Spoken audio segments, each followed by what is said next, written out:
It's Monday, May 7th, 2012. I'm Alex Jones, and this is Infowars Nightly News. Tonight, more details emerge on the shocking U.S. Army manual that details how American citizens are to be indoctrinated into re-education camps inside the U.S. Leaked document also describes rules on isolating political prisoners and forced labor. Attention, attention, attention. American forces are here to help. Please remain calm. We will not tolerate civil disobedience. Then, watch what you type. Surveillance cameras so strong they could zoom in and read text messages. Plus, Romney operatives caught handing out fake ballots in Nevada and Maine, and Asia Times journalist Pepe Escobar joins us via video Skype to talk about the new socialist president of France and how a new Putin presidential term throws NATO's plans into disarray. All that and more next on the Infowars Nightly News.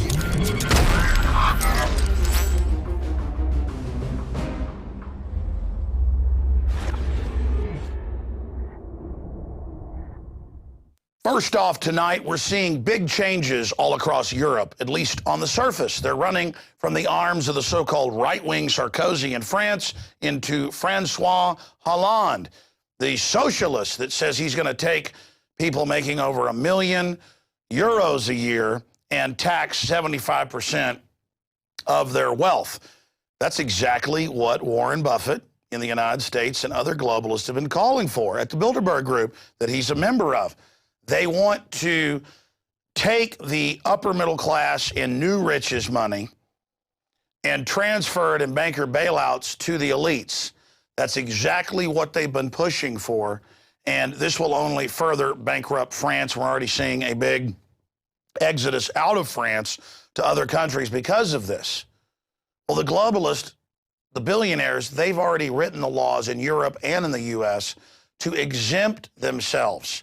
That's why General Electric doesn't pay taxes to speak of. Google doesn't. You pay billions of dollars to ship General Motors, Cadillac, and Volt factories to China. This is how it works. It's all a scam. And he is a big, fat globalist in every way. We have an article at Infowars.com by Paul Watson breaking it down. Meet the new boss. French president is another Bilderberg stooge.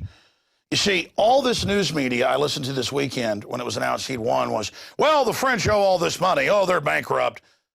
But he's just going to tax the rich. And they've done the numbers. If they took all of the mid-level wealthy people's money in France, it wouldn't pay for anything, not even a year of spending. It's about destroying any independent wealthy groups.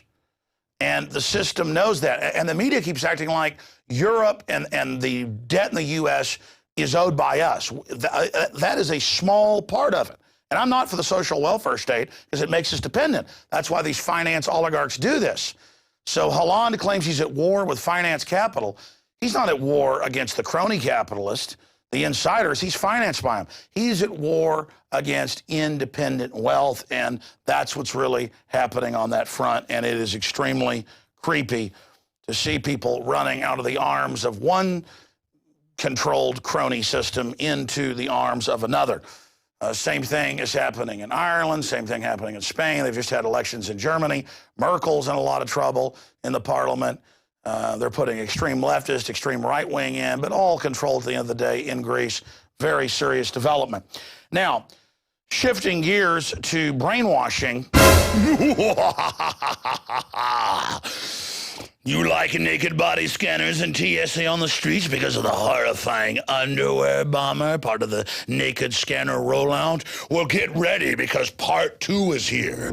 Even more sophisticated and more scary. A new underwear bomber.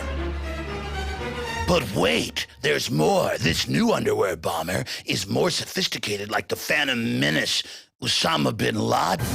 They didn't actually catch him. They caught the firecracker. But thank goodness Homeland Security's taking over land of the free, home of the brave to keep us safe from this deadly threat. So everyone begin shaking in fear, the new American pastime.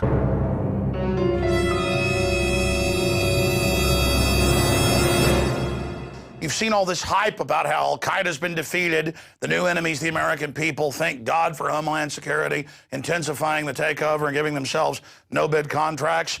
Well, CIA thwarts new Al-Qaeda underwear bomb plot.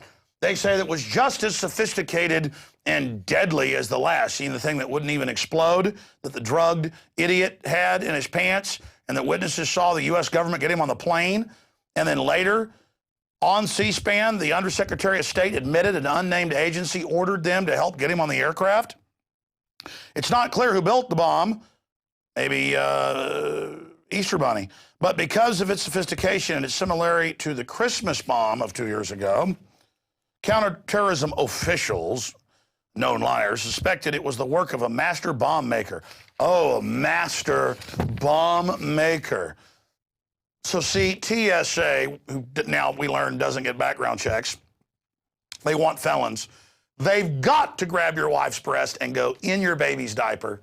And, of course, 200 plus robberies a week out of your bags just at JFK. They've got to do that because Al-Qaeda got a better chance of being killed by a honeybee sting or hitting your head in the shower, but it doesn't matter. It's fun to get scared of terror.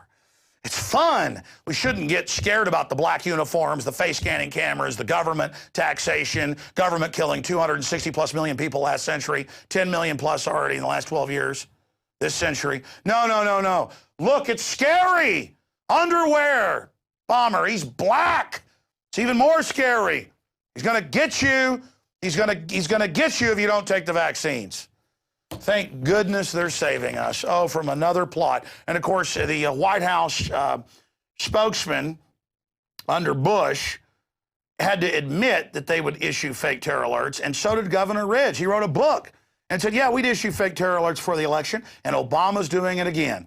The AP learned that the thwarted plot last week, but agreed the White House and CIA request to not publish it immediately because the sensitive intelligence operation was still underway. Oh, the White House didn't want to spike the ball, like Obama said when they killed the Loch Ness Monster. I mean, no, they threw him in the ocean with the Loch Ness Monster.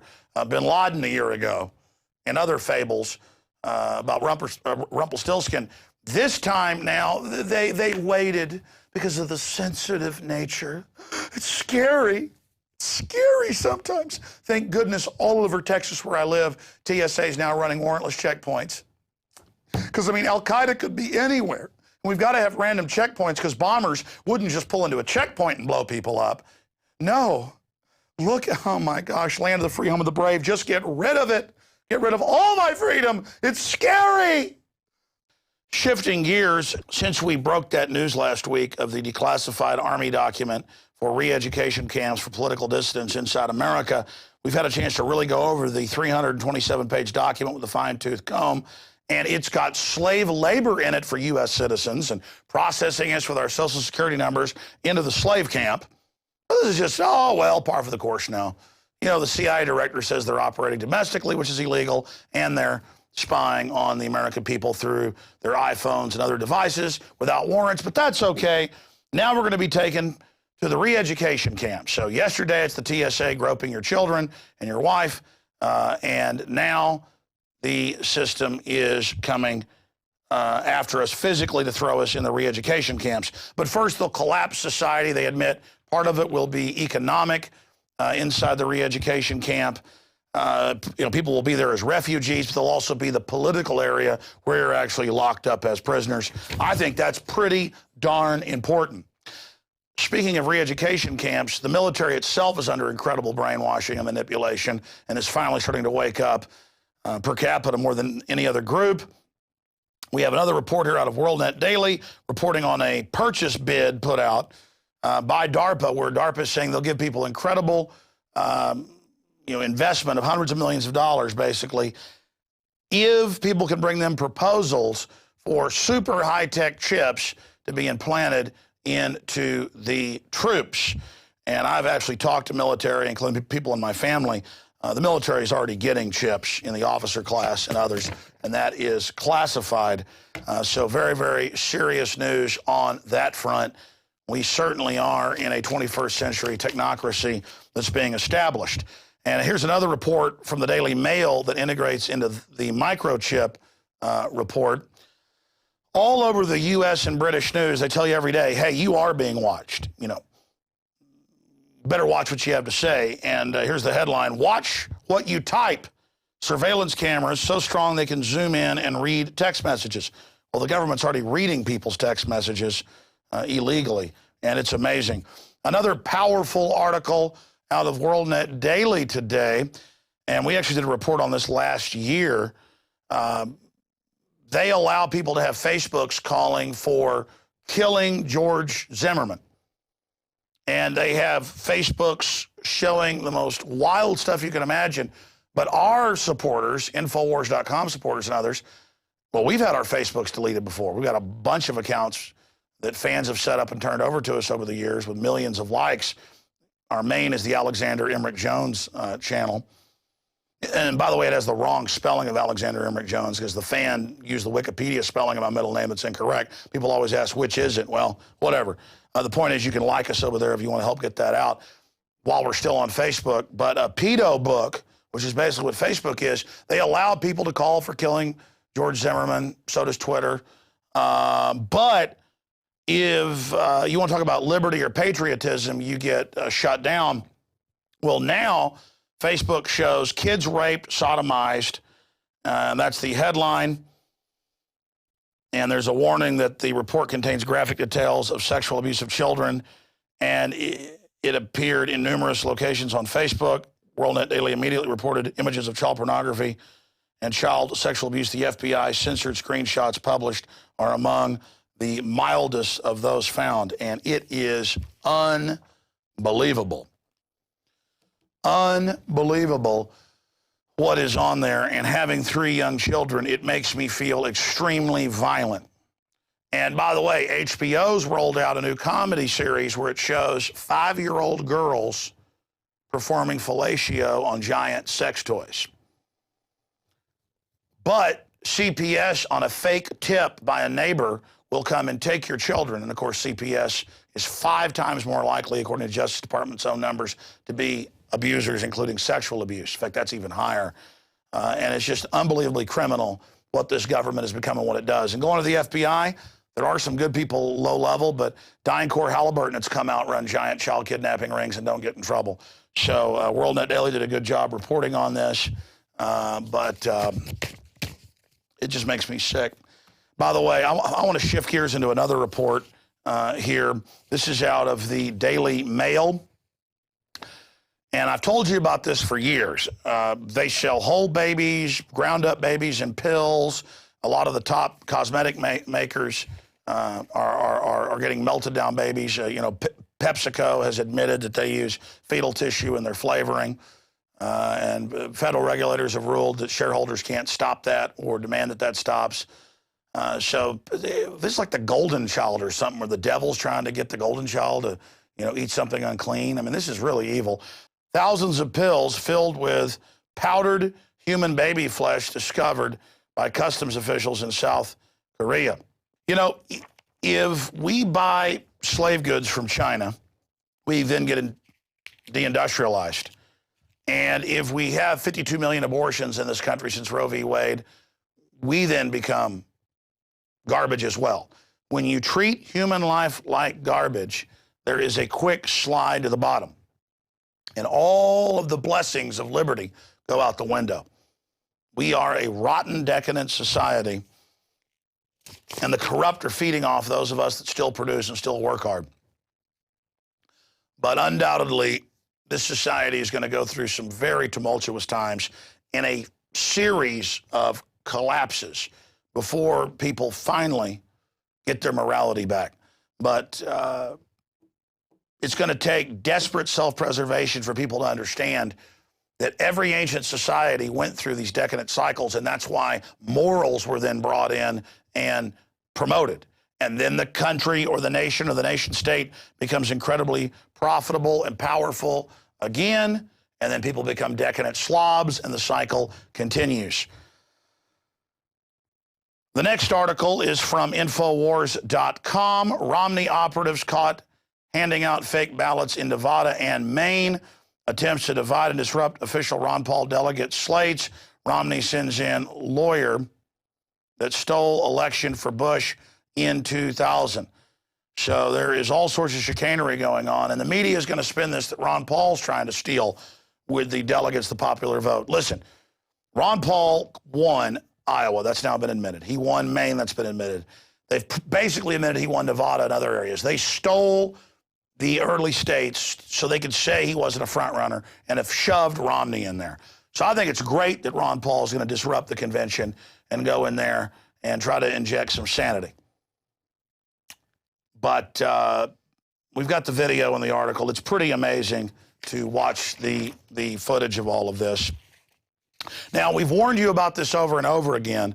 So right now, I want to go to a clip of candidate Obama 4 years ago saying to the San Francisco Chronicle on video, we're going to bankrupt coal. Now, remember, that's all cute when you're trending and stuff until you realize that that's 51% of our power. And when you understand China builds 3 a week, we don't get 3 new ones a year. And then you understand that General Electric and others are exempt from the rules because they wrote the new regulations. Congress said we're not going to pass a law. You can't do this. Obama said, I don't care. I'll launch wars if I want, and I'll shut down power plants. They've told us we're going to have a 80% increase stepped up over the next 2 years of our power bills in Austin. And they said it's for the earth. No, it's for the bankers. It's just a corporate tax. There's more than one way to tax you. These bankers, these globalists get your money directly through government scams. And here's the headline: sky-high electric bills, courtesy of Obama's EPA war on coal, and it has already begun. Here's a quote: under my plan on cap-and-trade system, electricity rates would necessarily skyrocket, candidate Barack Obama. Here's another one of his quotes from the San Francisco Chronicle. So if somebody wants to build a coal power plant, they can. It's just that it will bankrupt them because they are going to be charged a huge sum for all that greenhouse gas they are emitting. Oh, really? Carbon dioxide? Nothing comes out of the new plants but carbon dioxide and water vapor. They're not worried about Fukushima still melting down or GMO. No. Let's just shut down the power plants. Let's just shut down America. That's the globalist plan. Here's the clip. Obama hit struggling Americans with energy rate hikes. Following Barack Obama's vow to bankrupt the coal power industry, Americans are set to be hit with a wave of utility bill hikes as draconian EPA regulations drive up the cost of energy. So if somebody wants to build a coal power plant, they can. It's just that it will bankrupt them because they're going to be charged a huge sum for all that greenhouse gas that's being emitted. The Obama administration's crusade against coal-fired power plants, which was launched on the back of discredited junk science about hyped global warming threats, has little to do with improving the environment and everything to do with lowering living standards by creating artificial scarcity.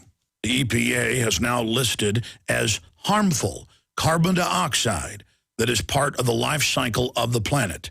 New EPA rules dictate that utility companies will be forced to spend an initial outlay of $800 million to conform with regulations that mandate harmful emissions be reduced under the Clean Air Act. And yet power plants supplied by General Electric, one of Barack Obama's biggest campaign contributors, have received an EPA waiver and will not be subject to the new regulations. The new rules will exacerbate the problem of rolling blackouts, warns Donna Nelson, head of the Texas Public Utility Commission. Nelson said, quote, I have no doubt in my mind that this rule will result in reliability issues and rolling outages in Texas. Obama's strict enforcement of draconian EPA regulations has led to new clean-burning coal-fired plants being mothballed and other existing ones being shut down, which has in turn led to Texas and other states becoming energy dependent. All of this, of course, will lead to significantly higher utility bills for U.S. citizens who are being assaulted with more and more expenses, even as the threat of a double-dip recession lowers living standards. And that's a report we did, 8 months ago when we were first launching Infowars Nightly News. And now we see the continued effects. And a lot of people are like, hey, it's for the earth to make General Electric more money and massively increase power prices. And it's for the earth to ship with tens of billions of your taxpayer money. You paid to ship most of the manufacturing facilities and the new factories they were going to build here for General Motors overseas, Eastern Europe, China, Brazil, and Mexico. How do you like that? That's globalist sabotage. Thank you, New World Order, for all you do. And the sucker yuppies, they like it. They want to thank you for the increases in cancer and all the autism and everything else. They love you hurting them. Thank you, New World Order. What you're doing is so sweet and so wonderful. We're going to go to break here in a moment and come back with Rob Dew, our reporter, interviewing Pepe Escobar on Mr. Hollande, the new savior of France, who will make sure the taxes get raised to pay it to the offshore bankers. So that is coming up. But I thought I'd give you a quote by another extremist, Mahatma Gandhi. To deprive a man of his natural liberty and to deny him the ordinary amenities of life is worse than starving the body. It is starvation of the soul, the dweller in the body. That's why the dungeon keeper globalists, everywhere they go, love abusing children, having giant prisons packed with people, solitary confinement, torture, and then factories. Those prisons are factories to release people that have been turned into criminals. But it's more importantly about carrying out that evil, enjoying that torture, that satisfaction that dark and wicked people get, that endless energy they have to commit crimes against humanity. And that's what we stand against. A great storm is coming. If you think the stuff you've seen is bad, it's just the forefront of it. The real center of it has not even gotten to us yet. The true maelstrom or squall. And we are facing a dark age. I mean, the language is imploding. The culture is in deep trouble, as you can see everywhere. Degeneracy of every type is just expanding rapidly. Facebook is pushing sites that have been complained about for years, just pushing vile stuff. And it just shows the globalists are force-feeding us cultural death, so we'll stand down and go into this horrible social engineering. And again, I've developed the research that had already been done by other historians and anthropologists, but integrated it. You have inbred elites who inbreed and become psychopathic and sadistic, which is some of the byproducts of interbreeding. And then you add in the formation the across-the-board syphilitic nature of worldwide elites in the last 300 years. I mean, syphilis was in almost every elite family, in almost every male, and most of the females. And you literally have psychopaths with syphilitic brains developing the New World Order strategy set up in Europe 160 years ago, centered in London. And now you understand why this is so insane and so crazy. Syphilitic inbred brains came up with this and bought the best and brightest scientific minds to implement the plan. So basically what we're seeing implemented is a nightmare of inbred syphilitic individuals. And that's why it's so off the charts. And non-inbred, non-psychopathic or sadistic people are blind to it. And I've given you this analogy many times to dodo birds. The sailors, a lot of times who'd run out of food, starving, they pull up on the island out in the middle of nowhere, and there's these big, fat, juicy birds running around who'd never seen humans, and they just would walk right up to the sailors. The sailors would club their heads and barbecue them. And that's basically what Westerners are like. We went through all this tyranny, all this corruption. People fought for basic liberties. It developed, it flowered, it created wealth. We became decadent. And now they're like, yeah, we're building camps for you. We're going to torture you and force labor you, slave labor. That's freedom. And yeah, we're watching you. And yeah, we're setting up checkpoints on the highways. And, oh, Alex, you think you won't fly to get away from TSA? They've announced they're in Dallas, Houston, San Antonio. They're coming here. And they're like, we're going to set up checkpoints. And if you go to a public event where you drive down the highway, we're going to pull you over. We're going to search your vehicle. And we're going to touch you. This is a sacrament to us. We're going to show you we rule. We're in control. And it's just old-fashioned. We're getting in your space. It's happening. And that's getting you ready to be arrested and put in the trucks. And they now admit that. And they'll do that after they blow up some stuff and pose as saviors. And, you know, I mean, that's down the road. They want to roll the camps out first as for the homeless people and the depression, as we said they would. The Emergency Centers Establishment Act breaks that down. But all of you that think you're serving this and think it's cute, because I run into yuppies that go, so what if all that's going on? I'm having a good time. You think you're getting ahead? No, you're not. You have turned your back on humanity. You are the manifestation of a rotting, imploding society. Attention, attention. American forces are here to help. Remain calm. We will not tolerate civil disobedience. Before we go to break, it's gut check time. I told you that they were developing a secret program to arrest political dissidents in this country. They were training the military and police for urban warfare and pacification of the citizens and takeover of government. I've been telling you this for 15 of my 17 years on air. I learned about this when I got on air because police and military contacted me who were patriots and said, do you know this is going on? Now, all of it is out in the open. But none of it is breaking through and becoming a mainstream media issue. We need to force this information out because there's an acceleration, the likes of which I've never seen, in the buildup towards implementation of what you will call, or what I would call, a hot martial law. We've been in the beginning stages, the Cold War buildup of this giant system. But if I had a graph here in front of me to dead reckon it going back to the mid-1990s and this covert program of military behind the scenes with police and surveillance and all this, it was down here slowly growing, okay? And you get up to 2001, it starts skyrocketing, and now the graph goes about 300 feet in the air. You know, the last 15 years or so, it only goes a few feet and starts going up. And now it's just like a rocket. So they're accelerating this, pouring billions a month into it, getting the prison guards ready. The purchase orders are all public. And it's the same plan they hatched in the 80s to arrest political dissidents and put them in camps. And now we learn it's re-education of conservatives, libertarians, patriots, people that don't want world government. But it'll be across the board, anti-war activists, you name it. So here is a clip from Rex 84 section in Police State 4, total enslavement, with Oliver North being questioned about it in Iran-Contra.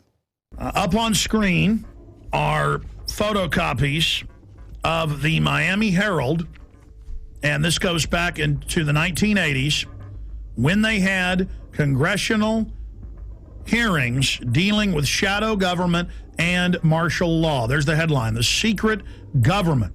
And it talks about secret summits, a plan to take over the government. And it shows the people that were in charge of the continuity of government, Dick Cheney and others. And then we have a congressional hearing where we have Congressman Jack Brooks and others during Iran-Contra bringing up the secret plans, and they're told by Congressman Inouye that that can't be discussed. It's a national security issue. In the 1980s, the concentration camp program got a big boost. Colonel North, in your work at the NSC, were you not assigned at one time to work on plans for the continuity of government in the event of a major disaster? Mr. Chairman. I believe that question touches upon a highly sensitive and classified area, so may I request that you not touch upon that, sir. I was particularly concerned, Mr. Chairman, because I read in Miami papers and several others that there had been a plan developed by that same agency, a contingency plan in the event of emergency that would suspend the American Constitution. And I was deeply concerned about it and wondered if that was the area in which he had worked. I believe that it was. May I most respectfully request that that matter not be touched upon at this stage. If we wish to get into this, I'm certain arrangements can be made for an executive session. And tragically, the only member who got close was Jack Brooks, and he was stopped by the chairman. But the truth of the matter is that, yes, you do have those standby provisions, and the plans are there, and the statutory emergency plans are there, whereby you could, in the name of stopping terrorism, apprehend, invoke the military, and arrest Americans. So when we see the new documents coming out about re-education, torture, slave labor, that is unprecedented. But it's all part of a system whose roots are more than, well, 3 decades old. And it's time for people to realize we're in grave danger. We always knew this takeover would happen during a controlled economic collapse, the verge of new giant wars. Now is the time to get this information out, because if we expose it, they're not going to be able to roll it out later when they stage the crisis. I mean, they talk about how they're going to suppress people speaking out politically in the camps and how dangerous it is for us to speak out. Use the power of free speech we have now while we still have the internet. They got the cybersecurity takeover of the web, all this unfolding right now. They're moving on every front to clamp down right now because they know we have power. They know we're aware of their criminal activities. They know that we're waking up. If we didn't have power, they wouldn't be trying to set all this up. We have a chance to turn this back. Most of the military I talk to is awake. Most of the police I talk to are awake or waking up. That is encouraging, but that only means the globalists are going to accelerate their timetable. Next up, we have 2 FEMA camps from Police State 4. We also cover FEMA camp admissions for anybody out there who is in denial about this. But not only are the camps now admitted, these are re-education camps where they torture you and use you as slave labor. I want to be clear about the slave labor part. In 1986, under Rex 84, they opened 12 secret Army camps to test if they could keep them secret while they held federal. Now they hold state prisoners as well. Federal prisoners would then be given a few years off their sentence if they agreed to not tell family about it and to go to the labor camps. It is a labor camp. And under the revised military rules, it allows any U.S. citizens to be put in it under forced labor. Here is the Civilian Inmate Labor Camp Program, Army Regulation 210-35. It's exactly 30 pages long. I suggest you Google Civilian Inmate Labor Camp Program. Even if you don't have a computer, go to the library. This is important. Now, this is the big piece of news. This is to establish setting up prison labor camps, negotiations with correctional systems representatives to establish prison camps, governing criteria, civilian inmate labor camps, policy statement, governing provisions for operating civilian inmate prison camps on Army installations, procedures for establishing a civilian inmate prison camp on Army installations, infrastructure, inter-service, interagency, and interdepartmental support agreements, working with local police at the FEMA camps. In 2002, I published my book, Descent into Tyranny. I've been covering it since '97 when it was declassified, but I put it in my book, Descent into Tyranny. This sucker was set up in 1986 at 12 camps. It's since doubled to 24. And from 86 to 97, secretly at labor camps, U.S. citizens, non-military prisoners were worked on FEMA camps. Now, this was beta testing. They would tell them, you'll be given leniency and only serve half your sentence if you agree to labor. The minute you don't, you'll be sent back on these military bases, but you can't tell anybody national security. See, they were testing, can we keep camps secret from local police or get them to work with us? Can we keep camps secret from the media? So for 11 years, they kept this sucker secret. Reagan, Bush, Clinton. And then Clinton declassifies it and says it's a good thing in 97, and they double the number. We had secret copies of this when I first got on air in about 95, 96, with just the cover sheet of it, and people made fun of us and didn't believe it. Then it was declassified. This is from Army.mil. So here it is, the big kahuna. This is just one section of these, training the troops, training the infrastructure, creating the larger cadres to expand the archipelago of gulags.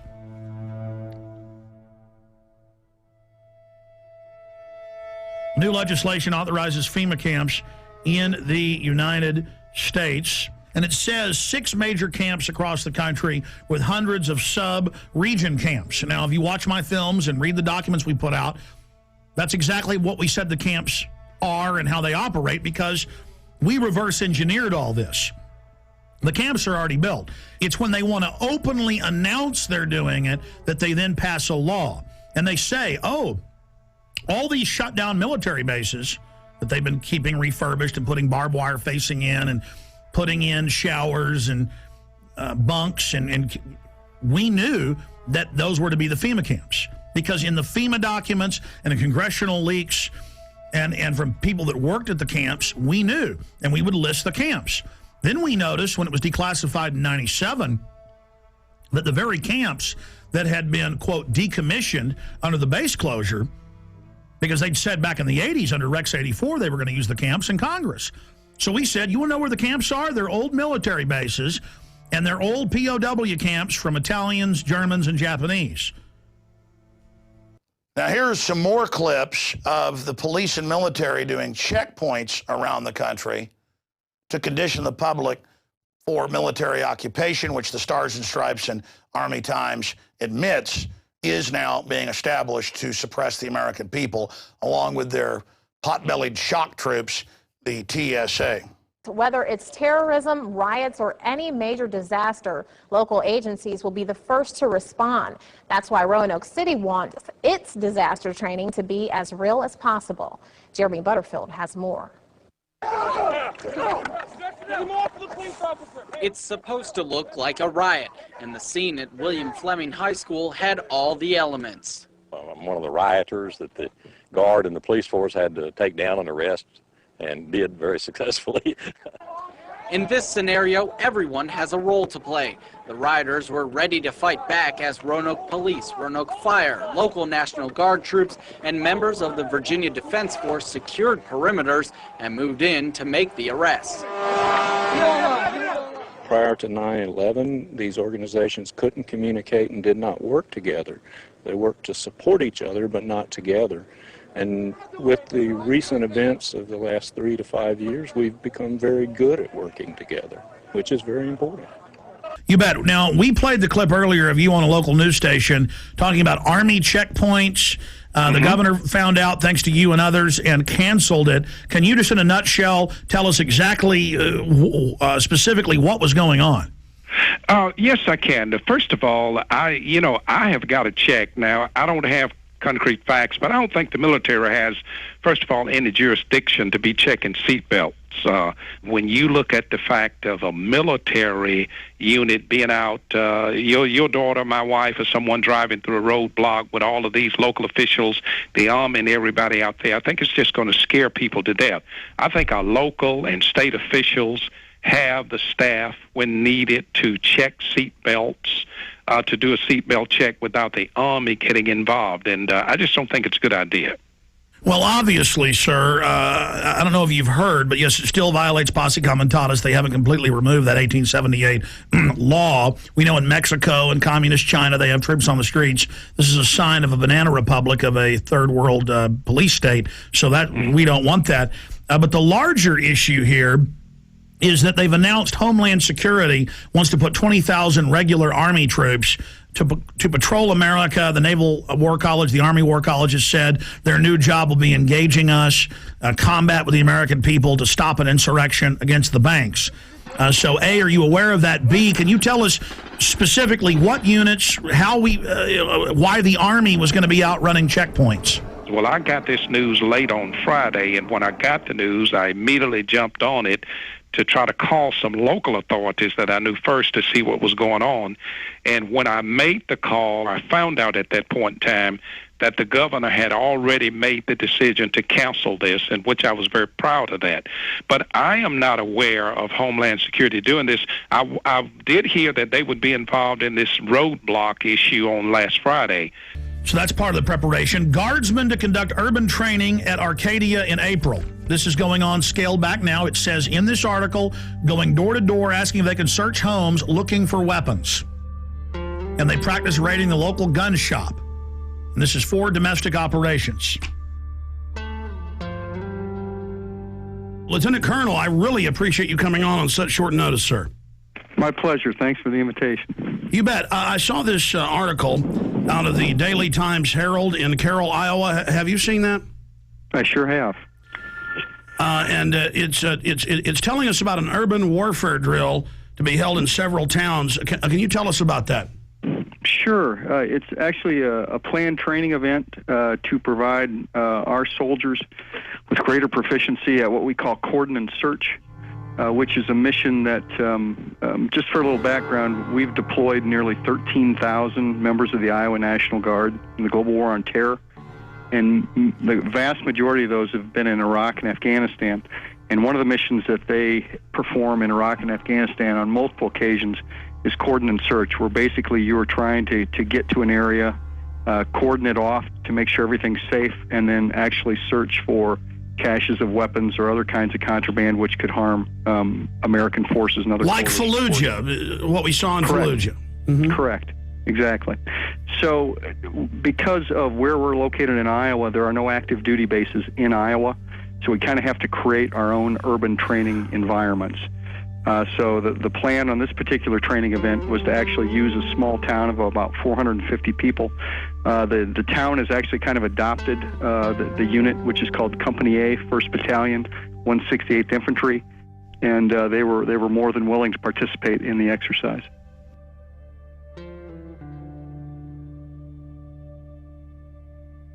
Going through this article, I mean, explaining exactly what they're going to do door to door with the houses, what the checkpoints are going to be simulating.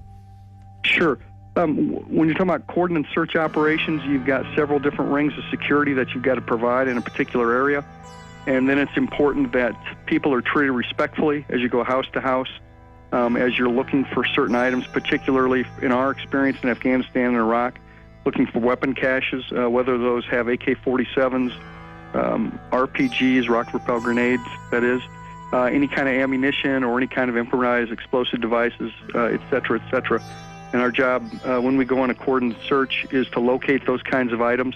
And then there might also be persons of interest that we're interested in that coalition forces want to talk to or apprehend. Well, let's just boil it down to this. I have video of Army and Marines with role players screaming, "I'm an American, please don't put me in the camp," and the military training to confiscate their firearms. I mean, certainly you've heard the Army Times and the new directive from Secretary of Defense Robert Gates that they will use the National Guard under federal control for civil insurrection. Are you saying you're not aware of that? No, I'm certainly aware of that, absolutely. But I think you have to look at the role of the National Guard historically. Is that historically we are used in states for disasters overwhelmingly. And our job is to, number one, be ready for our mission federally, which is to go to war. And number two is to help our fellow citizens here in the United States of America. The Kentucky National Guard was part of the massive security force required for this weekend's Kentucky Derby. Officials say that 360 Guard members were on hand at Churchill Downs to help support law enforcement efforts for the first leg of horse racing's Triple Crown. Now, the troops took care of crowd and traffic control, provided 3 choppers and crews for aviation support. Officials at the track said that more than 150,000 fans turned out for the race. Police only had to make 44 arrests. Did you notice that little report at the end? Oh, the troops are at the Kentucky Derby, running out on the field, stopping people that jumped on the field, as is the tradition for over 100 years. And every year before that, for the last 5 or 6 years, and the years after that, I watched the Kentucky Derby last weekend. And my parents come over, we cook hamburgers and watch it. We like horses, we don't bet. But it is an interesting spectacle and an American tradition. And, you know, we're evil Americans, so we like it. And they had troops just lining everywhere. And when they have the NFL draft, they go, and here come the troops. It's all about getting you used to just military everywhere. And it's everywhere you go, every show, radio shows, grocery stores. I went to the YMCA this weekend, and it's just all these big posters up about the troops, the troops. You know, what's going on in YMCA news? And all 3 panels were the troops, the troops, the troops. Not to actually support the troops, but so the system can say, give your rights up. The troops want it. The troops are going to have a checkpoint for your DWI. Hey, you're not against the troops, are you? So the system can sell the takeover of America and attach it to patriotism when the globalists could care less about the troops. Just amazing. Another clip here is the troops confiscating guns in Katrina, going into the high and dry areas, breaking into the nice houses, putting people in handcuffs, blowing off the doors of their safes, and taking their firearms. All the guns will be taken. No one will be allowed to be armed. And the troops passed with flying colors. They confiscated the guns under FBI command. So in case any of you are in denial about this, here is that report. And then we have the first time the Army got called into New Orleans, going to the high and dry areas with the police and FBI. All the weapons will be taken. No one will be allowed to be armed. And then putting people in handcuffs that had guns, taking their guns. Today in New Orleans, they got a lot tougher on the holdouts. Police department, everyone home! Not only the flooded areas, but New Orleans' driest and wealthiest neighborhoods, too. Police department! The police and National Guard going street by street, house to house. We need to make sure, too, that whenever we knock on doors, people refuse to leave. We need to make note, call it in. They say there are no orders to use force, just strong persuasion, sometimes entering open houses with guns drawn, and instructions to disarm anyone inside. You say guns will be taken? No one will be able to be armed. We will take all weapons. That happened today in this wealthy neighborhood where homeowners had armed themselves to protect their mansions. Residents were handcuffed on the ground. In the end, police took their weapons but let them stay in their homes. They were a little bit threatened because our weapons were bigger than their weapons. For many of the police and guard troops, it is an uncomfortable job to do this in an American city. This guard unit occupied a church, using it as a base camp. They had to leave a note because they could not get hold of the pastor to get permission. It is surreal. Yeah, you never expect to do this in your own country.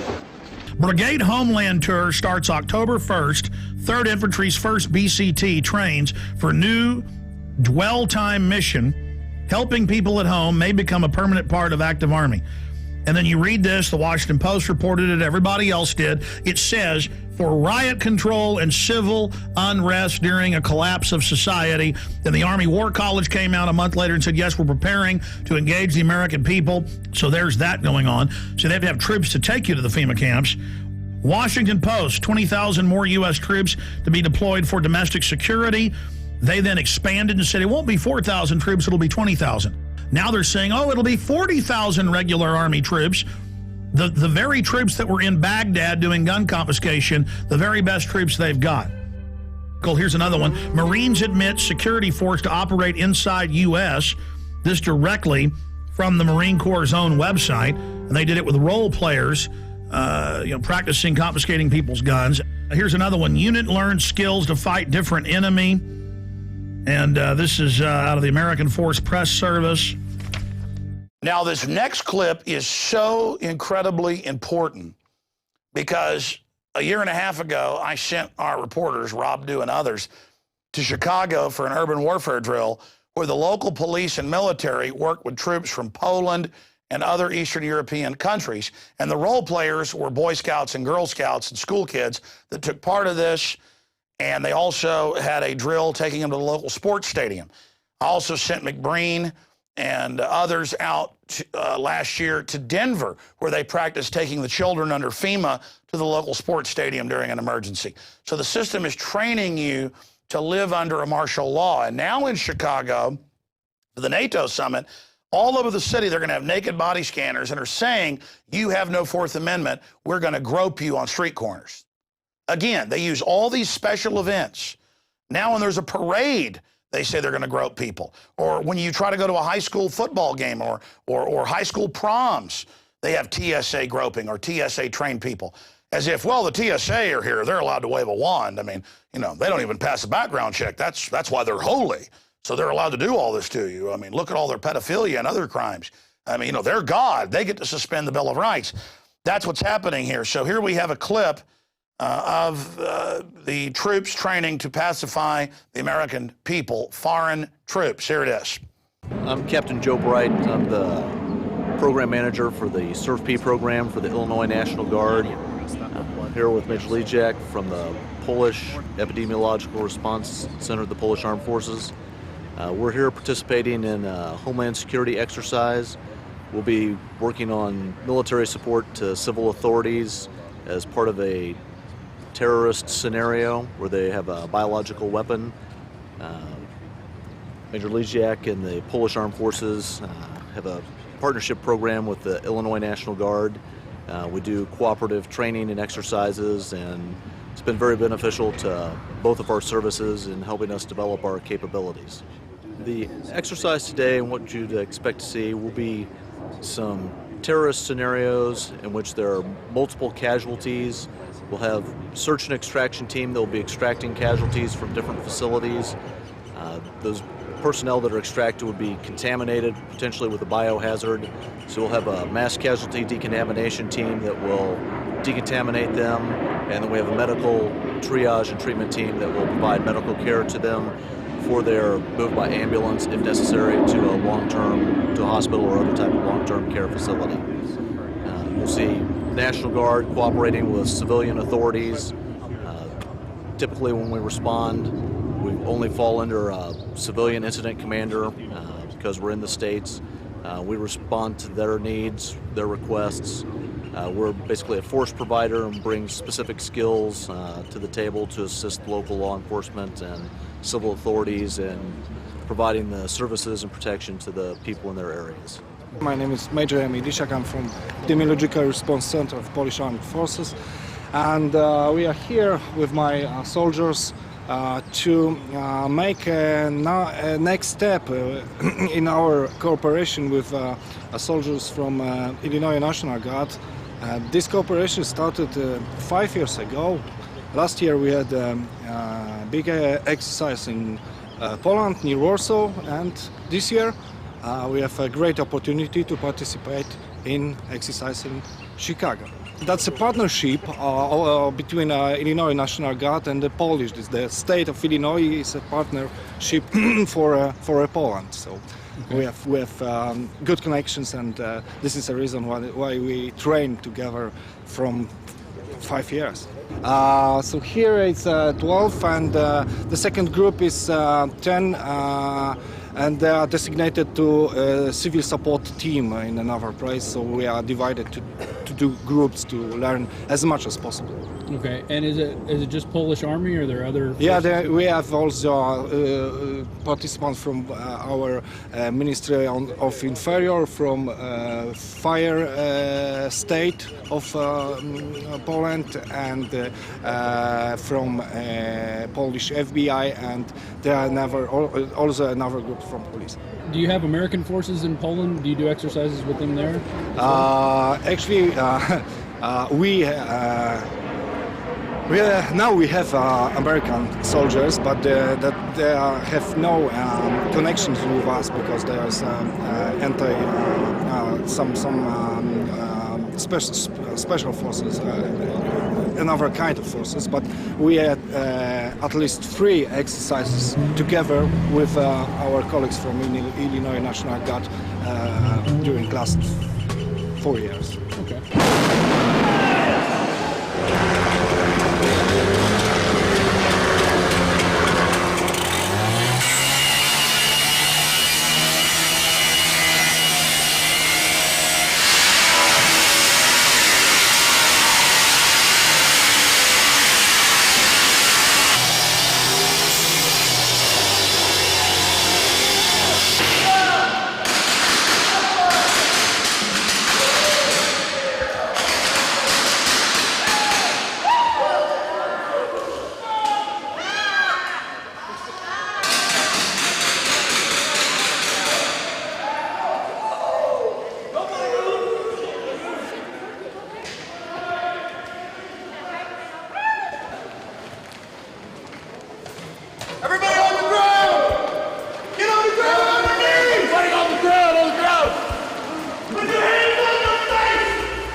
Pretty big exercise, probably 60 Boy Scouts down there with their scoutmasters and whoever else wanted to come along.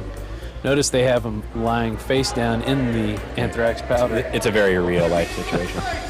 Everyone lie down in the anthrax powder. I mean, we're going to move you. Hostages, you are expendable. Please put your face directly in the powder. All right. Yeah, all of a sudden the Polish BOA is participating in this exercise, which they didn't mention at all before that. It was just they're here to observe, they're here to observe. Hey, it's BOA. Bureau of Operational Anti-Terrorism is what I think it stands for. So I don't know, this was a hard one to swallow, watching these guys training with the Boy Scouts. It definitely looks like acclimation. Then you've got, you know, Boy Scouts, which are kind of your perceived civil leaders in the community, being trained, you know, this is what it's like to be a hostage. This is what it's like to be a prisoner, you know. Well, and really, if you think about it, the Eastern Bloc countries are probably used to situations that are somewhat like this. But who is this acclimation for? Is it for the Polish? Is it for Americans to get used to foreign voices telling them what to do? You saw the end of that report, didn't you? The Boy Scouts training to take on disgruntled veterans. In case you're in denial, all over this country, they're training the Explorer Scouts to take on the American people right out of Nazi Germany, right out of Soviet Russia. This is classic authoritarianism being set up in this country, and it's being done because criminals have hijacked the nation. You ignore this information at your intense peril. As for me, I want liberty, and I am standing up against this. And I'm not standing up against it in some futile effort. I've studied history. We have a good chance of beating this if you get involved and get aggressive in the info war, decrying this police state and this militarization of our country and pointing out that it's authoritarianism and it's not being done to keep you safe. That's why we've got to expose the fact that almost all terror is government-sponsored and staged so they can pose as our saviors. We'll be right back. Speaking of saviors, the new French president. Stay with us. Have you been to InfoWarsShop.com lately? Express your inner patriot with these brand new InfoWars t-shirts. Say it loud with the InfoWars Bullhorn shirt, or educate the sheeple with the Bill of Rights shirt. Grope the public's mind with the TSA shirt. And with this shirt, you can let the dark side know of the Rebel Alliance's power. All available at InfoWarsShop.com. Sick of the globalist eugenicist control freaks adding poison to your water and laughing as you get sick and die? Start purifying your water with ProPure. My friends, I've done a lot of research, and the best gravity filter out there, bar none, is ProPure, and it's available discounted at Infowars.com. Its filters are silver impregnated to prevent bacterial growth. There's no priming required. It's NSF 42 certified. Optional fluoride filters can reduce fluoride up to 95%. Easy to set up and use. Doesn't require electricity. Purify water from lakes, streams, ponds, and wells. This filter system leaves in beneficial minerals, which is key. Save money by not buying bottled water and avoid BPA that leaches from the plastic. ProPure is the best gravity-fed filter out there. It's what my family uses. Infowars.com already has the lowest price on ProPure. But if you add the promo code WATER at checkout, you get an additional 10% off at Infowars.com. You can also call to order 888-253-3139. And we are back. It's InfoWars Nightly News. I'm your host, Rob Dew. Thanks to Alex for doing the news portion of today's show. And I am here, sitting right next to me on the other side of the world, on 12 hours away, is Pepe Escobar, who's a correspondent and reporter for the Asia Times. And we just had a great conversation talking about France, which we're going to get into. But hey, Pepe, how's it going? How's it going, Rob? Thanks for having me. Oh, it's going great. Had a very interesting weekend with France having a new election. But let's get into what we were going to talk about. When I talked to you last week, you sent me an email and you said, let's talk about Baghdad, the Baghdad meeting in Iran, the NATO summit in Chicago, Putin in Russia, and the rise of the BRIC countries. You said it's all interconnected. Tell us how it's interconnected. Okay. That's a lot of stuff. Can you give me 4 hours? Yeah. Look, okay, let's start with the Baghdad meeting because what happened in Istanbul was more or less setting the stage for the next meeting in Baghdad between Iran and the 5 permanent members of the Security Council plus Germany. There is a very strong possibility of a deal. Many reasons. Number one, the Iranian leadership now, they feel confident that they know exactly what they want because now they control all the instances of power in Iran, including the parliament. So Ayatollah Khamenei, who dictates Iranian nuclear policy, this has nothing to do with the presidency. It's always very important to remember that. The guys who are following his instructions, they feel much more relaxed. And European diplomats who were present at this first meeting in Istanbul say, look, there's a significant change of attitude now. I think both parties now, we feel that we could talk and there is the possibility of a deal. So this could happen in Baghdad. It would include, of course, Iran abdicating from reaching uranium to 20%, which now, until I would say a month ago, this was not feasible at all. And nowadays, there is this possibility. What they want in return is, number one, to be respected as a regional power, no more threats of regime change. They want, especially that they have the right to enrich uranium according to the NPT, the Non-Proliferation Treaty, which they subscribe. And they want to develop a civilian nuclear program. So if they can prove to the permanent members of the Security Council plus Germany that they are doing exactly that, and they don't have a subterranean nuclear military program, which according to the IAEA and US intelligence, they don't at the moment. So the possibility of a deal is very, very real. And the Obama administration will milk it heavily because Obama can also sell, just like Obama has been reselling the death of Osama bin Laden. Now he can, if there is a deal, he can sell, look, I was the president who made a nuclear deal with Iran. So the possibilities are great. Of course, we have to take into consideration what our friends in Israel are planning to do to disrupt this whole operation. Yeah, they don't seem to be interested in Iran having any nuclear capabilities whatsoever. Exactly. And of course, considering that their rationale for the past few years, in fact, is that Iran is an existential threat to Israel. It's not. It never was. And even the former chief of Mossad has been saying that publicly. No, it's not. And they don't have a nuclear program. They are not an existential threat. So what is it? What is it is that if Iran becomes a nuclear power, even a civilian nuclear power, the nuclear monopoly of Israel in the Middle East is gone. Israel is a nuclear power and is also a military nuclear power. They have more than 200, perhaps 300 nuclear warheads. This is the elephant, the cheetah, panda, you name it, a lion in the room. Nobody ever mentions that, but this is true.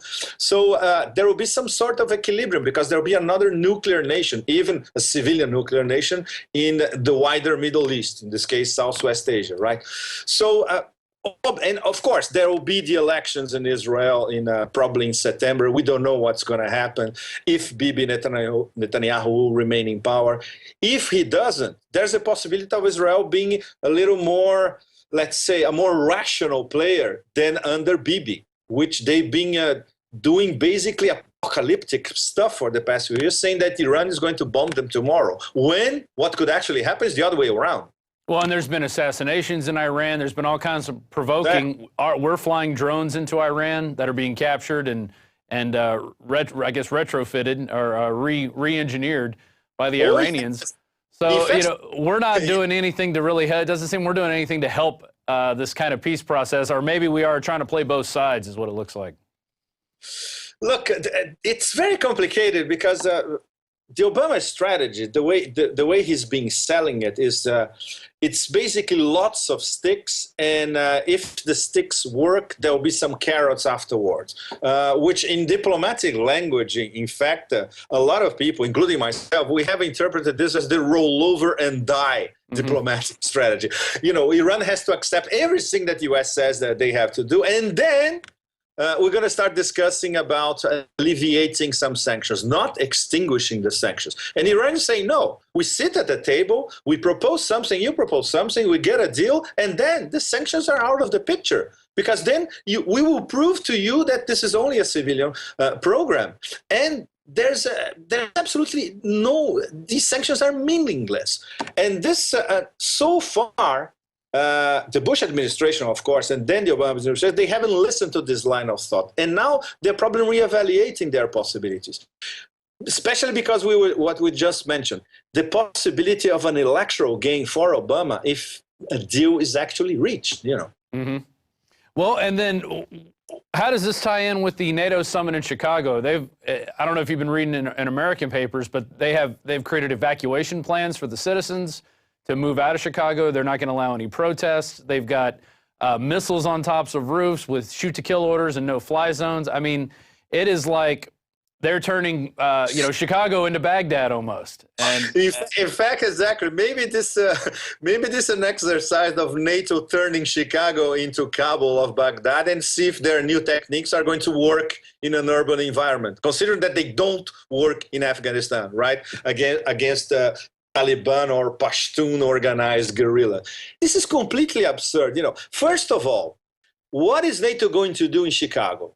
Basically, they're going to say what they said at their latest summit in Lisbon in late 2010, which is basically, we are the new global RoboCop, the global cop.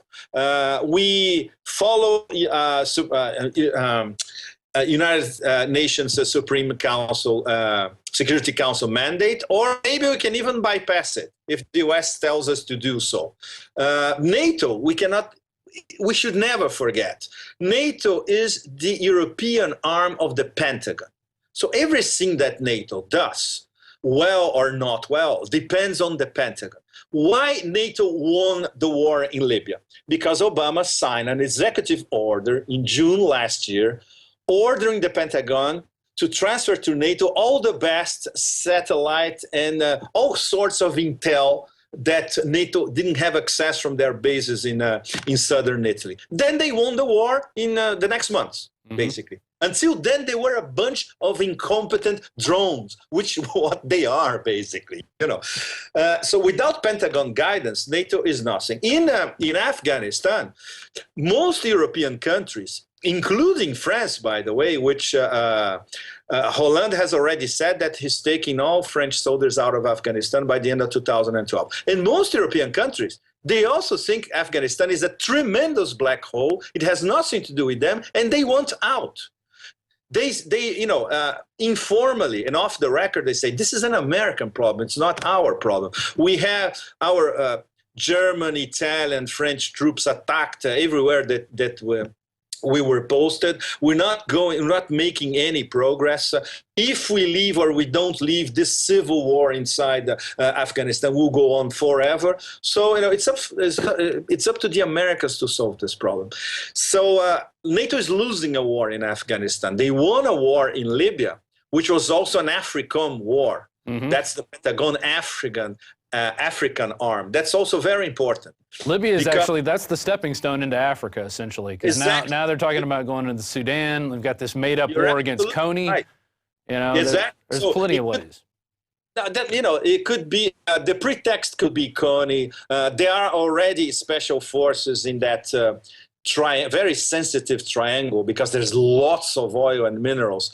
Uganda, Congo, Central African Republic. We're not there for that, though. We're there for a warlord that hasn't been seen in 6 years. That's why we're there, Pepe. Remember that. A warlord that disappeared into the jungle 2 or 3 years ago, in fact. Kony is gone. Nobody even knows where he is. And he's left with maybe 200, 250 guerrillas. It's constant in the jungle. They don't have access to weapons for that matter. So this thing is over. It's practically over. But of course, we in the West always need a pretext when we go to black countries or brown peoples, as my friend Vijay Prashad usually calls most of the third world, right? So that's still the problem. But in terms of AFRICOM, Now they can have, if they want, tomorrow, in fact, a base in Libya, probably in eastern Libya, in Cyrenaica. NATO is controlling the Mediterranean, almost everything except Syria and Lebanon. But they are on their way. Sooner or later, they'll find a way to get into Syria. Not now, because they are trying to sabotage the Kofi Annan plan. So it's going to take a few more weeks or months, you know. But then if this thing doesn't work, NATO will find a way to get into Syria. So NATO is, for all practical purposes, the global police. It started in Yugoslavia, went to Afghanistan, Libya, and via African, which is married to NATO in a sense because they share the Mediterranean. They will be in Central Africa soon in large numbers. So this is what they'll be talking about in Chicago. And expect these lofty declarations by NATO Secretary General Rasmussen, which is an absolutely lousy Danish politician, mediocre. His limelight was to become Secretary General of NATO. And the Russians, very, very important. There is a mechanism inside NATO called the NATO-Russia Council. They meet periodically, and obviously they clash because the Russians say, look, when are you going to stop trying to invade our borders or to put missiles in Georgia or in the Ukraine or whatever? So, but at least they're still discussing. Russia won't be in Chicago. This is not a very good sign. Why? Among other reasons, because NATO is going to discuss the expansion of the missile defense system. And this means missiles in Turkey, which is part of NATO, the eastern arm of NATO. Possibilities of Georgia getting even more integrated into NATO. NATO troops are in Georgia all the time. I was discussing this with the Georgian last week, in fact. So for all practical purposes, Georgia is already attached, is a kind of annex to NATO. And the Russians are fuming. And guess who's back in town as president as of today, Monday? Vladimir Putin, which, as we all remember, destroyed any possibility of Georgia becoming an actual part of NATO in that 2008 war. We all remember that. All right. So Putin against NATO is going to be something really, really hardcore to watch over the next few months. And supposing that Obama is reelected, over the next 2 or 3 years as well. If we have Mitt Romney as president, then the clash between NATO and Russia will be so blatant, considering that many of Romney's advisors still refer to Russia as the Soviet Union. so we all know what could happen afterwards. Well, and as long as they keep the specter of Al-Qaeda alive, and in every one of those cases you mentioned with NATO going in, they always were going in and using Al-Qaeda as the pretext to start these wars. They would send those guys in, start up a bunch of trouble, and then go in as under the guise of humanitarian aid and just start wiping people out and bombing people with depleted uranium. And exactly. And Al-Qaeda nowadays, in practice, according to our best sources in Pakistan, there are no more than 60 or 7 Al-Qaeda trainers. And they're not even in Afghanistan anymore. So there are no Al-Qaedas left in Afghanistan. They are all in the Waziristans, north and south. So for all practical purposes, what the Bush administration used to say, we are involved in a global war on terror against terrorists. This is over. Yeah. It was never a global network of terrorists. It was always a small group of maximum 200 or 300. And nowadays there are 50 or 60. And they have simply no capability to mount anything. No, not even in, starting with the region, with the confluence between Central Asia and South Asia, Southwest Asia, the Middle East, not to mention the West or the United States. So this is complete bullshit. Totally, I agree. And what happens is anytime, NATO needs something to go bully up another country they want to invade, they send that Al-Qaeda troop or contingent in there, they back them, they supply them with weapons, and they call it peace. Exactly. It's just like the FBI organizing the Fast and the Furious plot. Yeah. It's the same modus. It's exactly the same modus operandi. Well, we had a new one last week. They had an FBI informant who got a bunch of crackheads who were working for him on these rental properties. And this guy started agitating him up, saying, "Hey, let's go bomb a bridge. Let's go bomb a bridge. I know the guy to get the explosives from. Hey, we could keep him here in my apartments that I'm running. He was a super for some of these apartments." And then they go and arrest these kids for being terrorists, and they're like, "Oh, anarchists were plotting to destroy this bridge." And you look at these guys, just a bunch of goofballs who probably got some free beer, some free drugs. And okay, yeah, let's do it. Why not? Let's do it. Well, we're mad at the government. Exactly. Yeah. Yeah. So I mean, that you got, and so that's a microcosm of what happens all over the world with Al Qaeda. You got the FBI creating them here in the U.S. and then NATO using Al Qaeda to ferment itself in other countries where it wants to go. Absolutely. And Rob, I think a lot of people in the U.S. remember, it was in 2005, I think, where the Pentagon was saying that Al-Qaeda had a base in the triple border between Brazil, Paraguay, and Argentina. So I went there to do a report at the time. The only Al-Qaedas that I found were Lebanese businessmen selling plasma TVs and laughing about this absolutely stupidity by the Pentagon, But they can do it all over the world. Whenever they feel there is a strategic price, it could be oil, it could be gas, it could be deposing a government. In the case of South America, it could be water. The coming water wars. They will keep using Al-Qaeda as a pretext. There's no question. Sure. Well, and there's a giant, I think it's in Paraguay, there's a giant reservoir that the Bushes bought a bunch of land back in as President Bush was leading office. They own a bunch of land on top of that. So yes, it's the largest freshwater reservoir in the underground in the world. It's called the Guarani Aquifer, in fact. It's part of Paraguay, part of Argentina, and part of Brazil. And the South Americans have been talking about this for years because they're like, sooner or later, they're going to come here and try to get our water. So, they're getting ready for it. Well, as we're giving the Great Lakes water, we're giving that to the Chinese, so we have to go get it from somewhere else, which makes total sense. And anyway, let's move on to France, which we had a nice little conversation earlier. Infowars came out with an article this morning. Meet the new boss. French president is another Bilderberg stooge. Now, you differ on that a little bit. You came out with an article, Change Europe Can Believe In. Give us your pitch on Holland, or Hollande, however... Holland, and why you think he's a breath of fresh air, and you mentioned that the youth were out there celebrating, and this could be a turning point for France. Why do you think that? Look, Rob, yesterday at the Bastille, there were like 1 million people in the streets. Most of them, I would say 80–90% of them, they were young.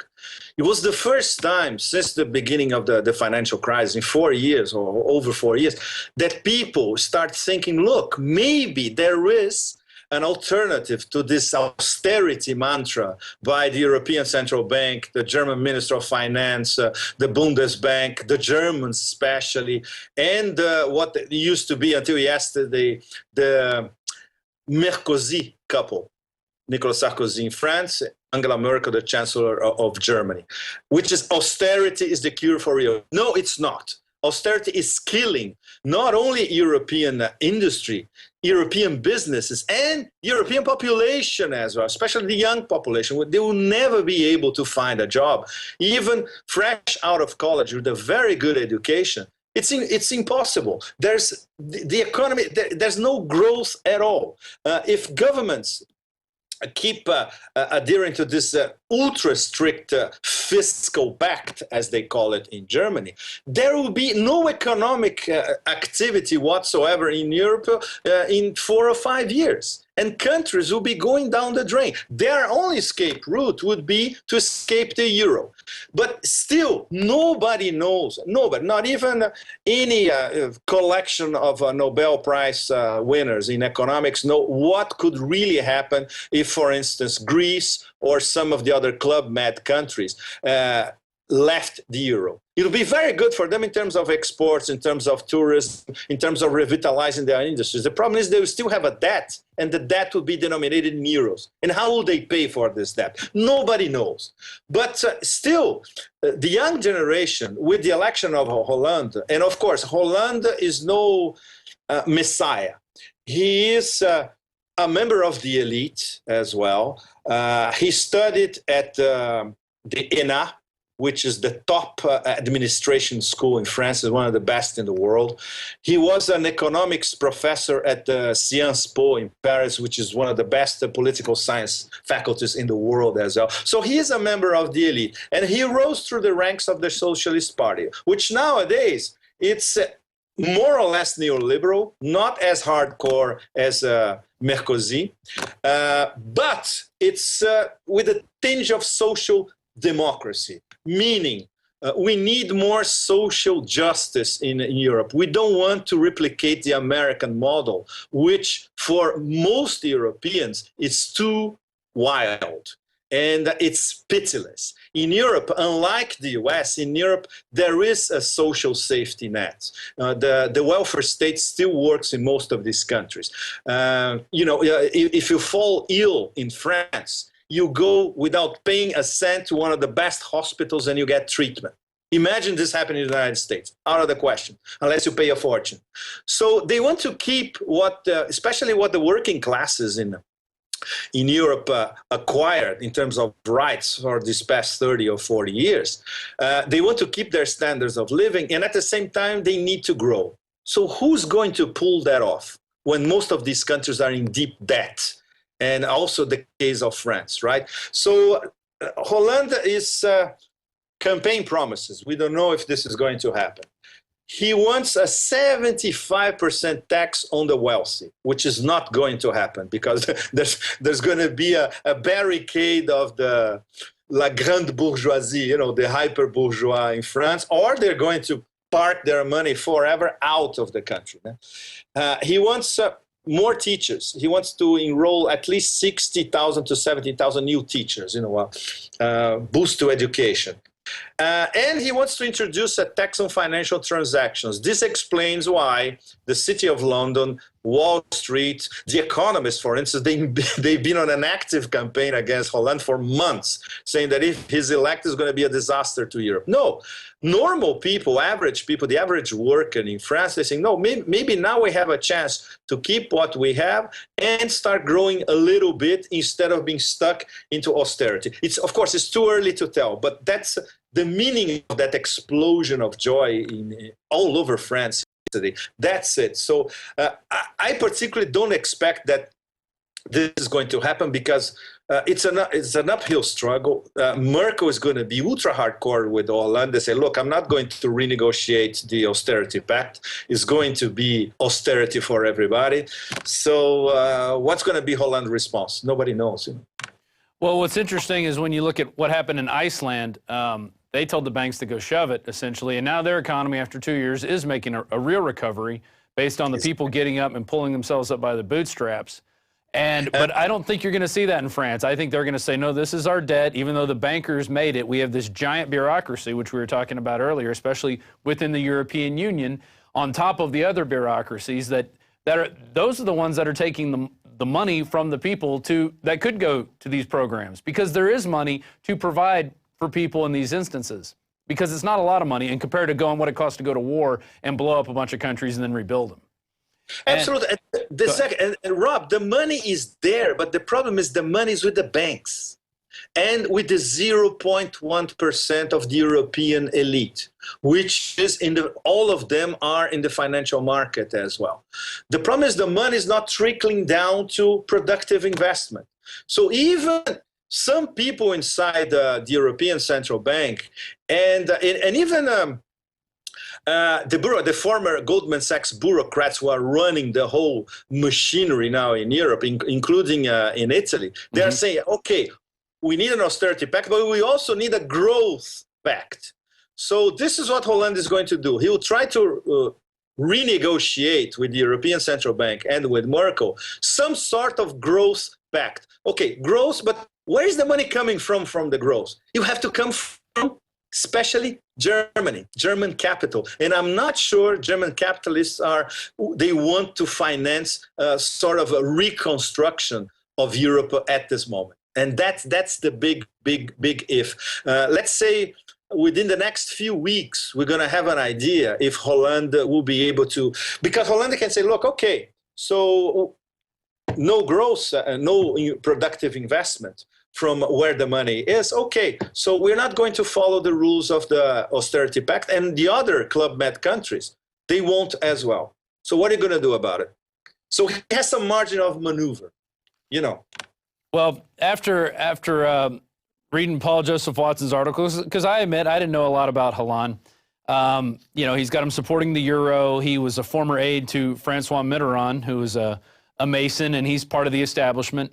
And one of his advisors is a guy named Manuel Valls, who has publicly called for the European Commission to control the national budgets of EU member nations, which sounds like austerity to me, is what that's going to bring. Yes, and in fact, Valls is being. Yesterday, they were already talking about Valls as a possible prime minister, which is not a very good idea. The other candidate for prime minister is Martine Aubry. This lady is, let's say, she's more of a true European socialist, social democrat, you know, and she is against hardcore neoliberalism, unlike Valls. So that's another thing to watch. Who Poland is going to choose as his prime minister is going to tell us half the story on how he's going to deal with the Germans and with the European Central Bank especially. But, you know, if he pulls off at least some kind of clause saying, look, let's invest more, let's have a stimulus package all over Europe. And the European Central Bank could coordinate this stimulus package. In fact, of course they can. They print it out of thin air. Would probably suggest that. Why don't you Europeans have our stimulus package like we have in the US and like the Chinese had in China? And it worked for the Chinese as well. So, and the Germans will say, no, we cannot spend any more. We are afraid of inflation. We cannot print money that we don't have. So this is going to be a real war. I see Hollande as France's Le Obama. You know, the youth behind him. Oh, it's going to be great. We're all going to get free stuff. And when it comes down to it, that doesn't really happen. The only free stuff are the people who work in government and who are sucking off the system. And I don't see them doing anything for the people. That's my personal opinion. You know, you differed a little bit, but we'll see. We'll see what happens. I mean, it's interesting to see how these things happen and how people are duped. I mean, our country was duped into believing Obama was going to be real change. He's financed by Goldman Sachs. He does banker bailouts. You know, he starts more wars. You know, he's supposed to be a peace president. Now he's supposedly getting out of Afghanistan. We'll see if that really happens.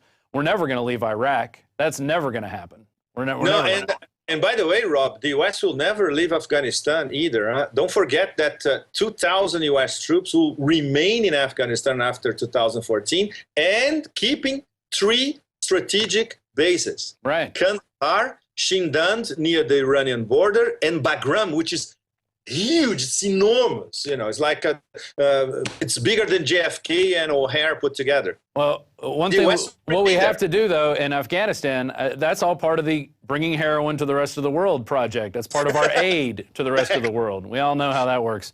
Junkies of the world unite. Exactly. There it is. Le Obama. Pepe, it's been great talking with you. Thanks for staying up with us late, and we sure do appreciate it. Thanks for bringing us all the information, the behind the scenes of what's going on in Asia and all things in between. It's Pepe Escobar. Thank you very much. Anytime, Rob. Thank you. All right. And that's it for tonight with Infowars Nightly News. I've been your host, Rob Dew. If you are watching this on YouTube, please consider becoming a member of PrisonPlanet.tv. It's very easy to do. We have a 15-day free trial. You can go to PrisonPlanet.tv or InfoWarsNews.com and do that. And it supports what we do. It helps bring all these guests in, all the special things that we're doing, sends reporters out in the field. We are listener supported. We are not supported by the Bilderbergs or the central banks or Ben Bernanke or any of those other people who like to suck off the blood of the working man out there. So we appreciate your support. Please consider doing that. And that's all we have for today. Great show coming up tomorrow. Wayne Madsen's going to be on talking about the Gulf and the mutant shrimp that are there. So stay tuned for that. And with that, I bid you a fond farewell.